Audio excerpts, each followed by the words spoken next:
Welcome. I'm Terry Rhodes, Vice President for Quality Curriculum and Assessment. Welcome to AAC&U's Next Generation Assessment Series on assessing student learning and institutional effectiveness.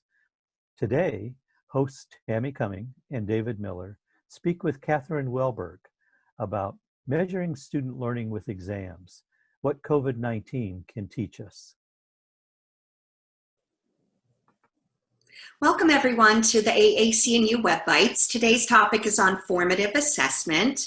I'm Tammy Cumming from Brooklyn College of the City University of New York, where I serve as Associate Provost and Assistant Vice President for Institutional Effectiveness. And I'm Dave Miller. I'm the Director of the School of Human Development and Organizational Studies and a Professor of Research and Evaluation Methods at the University of Florida. And we're very excited today to have Dr. Catherine Wahlberg with us from Marymount University. Well, thank you, and I'm very happy to be with you. I am currently serving as Dean for Sciences, Mathematics, and Education at Marymount, and prior to that, I've worked in roles as a Director of Institutional Effectiveness, and I've worked quite a bit with accreditation and assessment as a whole.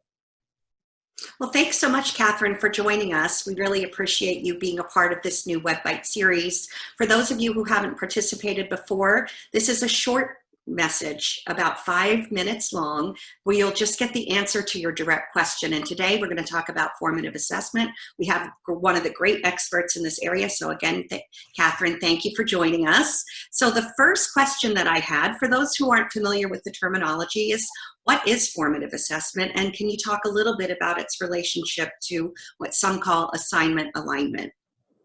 Absolutely. So the goal of formative assessment is really to provide feedback, and that feedback can go both to the faculty member so that the faculty member can make improvements in how they're teaching to impact learning, but it also can provide feedback to the learner. And this allows the learner to know where they are in relation to the overall learning goals of the course and specific learning goals of a particular assignment. And so formative assessment and alignment go hand in hand in that as a faculty member might be setting up a course and they want to say, here are the overall goals, the formative assessment aligns with those goals across the semester so that the student really understands why they're learning what they're learning and how much they're learning. That's really helpful. And, you know, I think that this is going to be helpful for the faculty at my campus as well, because I'm hearing a lot of dialogue and a lot of questions, emails, anxiety from the faculty saying, can I continue with formative assessment? Can I continue with assessment as usual? Because I'm concerned that the students are going to be anxious if I'm over assessing. Can you comment on that? And maybe, David, you might have something to chime in as well from UF. Sure. I think that we are really seeing some concerns of faculty who are wanting to not cause additional stress to students. During this quarantine and pandemic, we're all in a remote learning experience, and students don't always have access to the technology and the other tools that they might normally have. And so I have heard from many faculty who want to not add additional stress. But at the same time, we want to make sure that we're measuring and assessing quality of learning. And we want to make sure that the students are able to demonstrate what they actually have learned in the course. That's interesting. Thank you. It also seems to me like when I look at UF, a lot of us, that when we start with assessment, the first thing we always think about is the summative assessment. That's the natural function of assessment that people start with. So it's really good that we're talking about the formative assessment and the fact that faculty can learn as they go through the course about how things are going. One of the things that I think that is going to be interesting is even those who are using formative assessment effectively now is that we are moving to a new environment, and there's probably lots of new and different ways of collecting formative data that would be useful both to the faculty and to the students. So I was just wondering if you had some thoughts about some of the new and different ways that we can begin to collect formative information.